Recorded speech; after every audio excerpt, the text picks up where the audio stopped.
My name is Guy Forsyth. We are backstage in the green room at Kerrville Folk Festival 2008, and we just finished your great set, and you really entertained the entire crowd and are one of our main players that have entertained us for many years, and we sure appreciate you coming. It's an honor to be on this stage.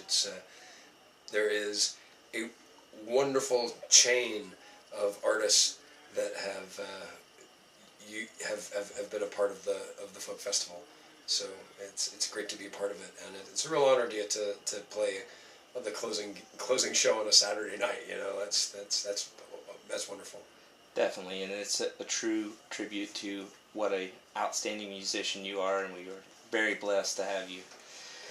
You've been coming since 1990, is what I believe that you said. Yeah, my first time here was in 1990. I'd heard about the Kerrville Folk Festival when I lived up in Kansas City, and so it was something I knew I was going to do when I got down here, and so my very first year, I rode my motorcycle out, and I didn't know how far it was, and so by the time I got here, I was sunburned on my arms. I wore a short sleeve shirt, and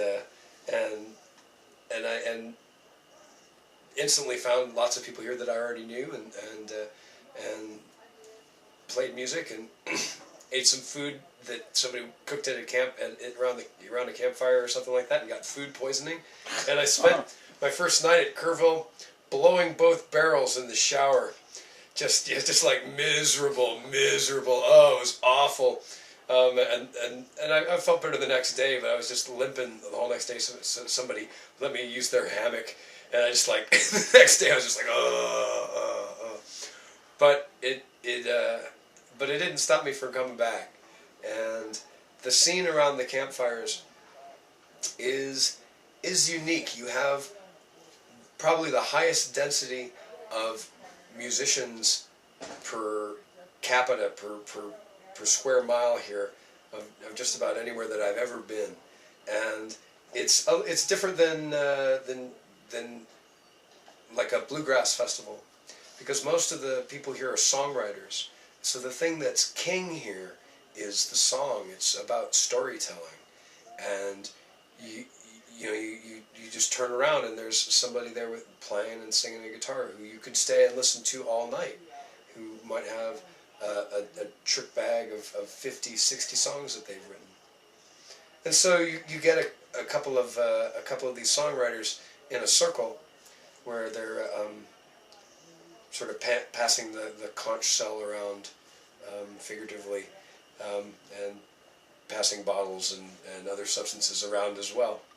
And people take turns singing songs, and it brings out some amazing performances, and the type of musical experience you can't pay for. You can't set it up. You can't go to a club and get an experience like this, because it is a million times more intimate, and there's a real magic that happens here. There's a lot of people who aren't professional musicians, but who play and practice in their homes and in their basements all year round, just to come out here and share the things that they've been working on.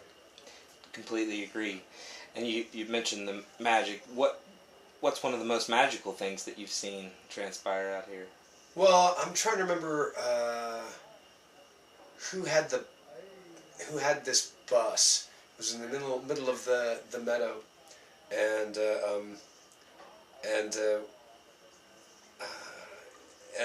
so we all started playing on top of the bus.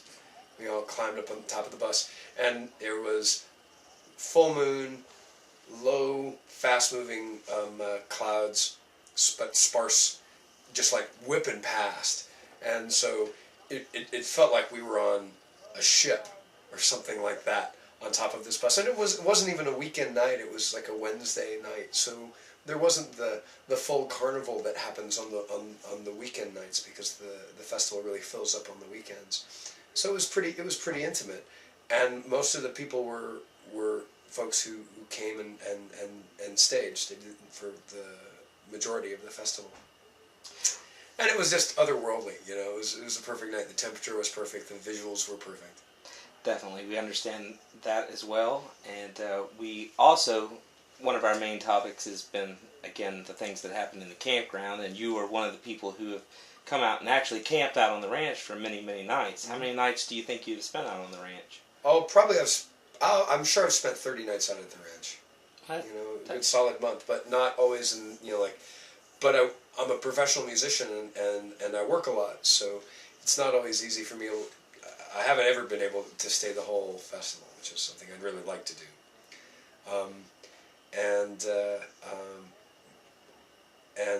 My wife and I just had a baby last year, who's 13 months old, and she's here this year. This is her second Kerrville, because she was here last year too. And there's a great community of kids here. I think that people who have been coming to the festival for years breed and have kids and bring their kids out, and it's one of the best places, I think, to have kids and let, you know, even just let them run around and stuff like that, because this community has no problem policing itself, taking care of its of the people here. There is a wonderful vibe in this intentional in this intentional space, in this intentional community, that hopefully we're able to take out of here and share with the rest of the world when we leave. I completely agree, and it's so that you mentioned your wife and that you met her out here. No, actually, I met her when she was 21 and I was 24, and I was playing at a place called Joe's Generic Bar in Austin, Texas, and she had just turned 21, and so that it was on her birthday. It was like the first bar that she walked into, and so I snatched her up. Of one of the magical nights here is that since we're all camping here, sometimes the weather doesn't cooperate, and I've been out here camping when it's just poured rain. And it's just totally spewed rain down, and so, you know, some camps weather rain better than others, but the Threadgill stage has a nice overhang and is a great place to congregate when it rains really heavily, and so this one night we were this one night there was an impromptu show of probably about 50 musicians all playing together underneath the overhang during this wicked thunderstorm, and we also drank a lot of Bushmills. So my memory of the specifics of the actual occasion are a little bit hazy, but I have a warm glow about it. So you're working on some new projects? Well, I just had a CD come out.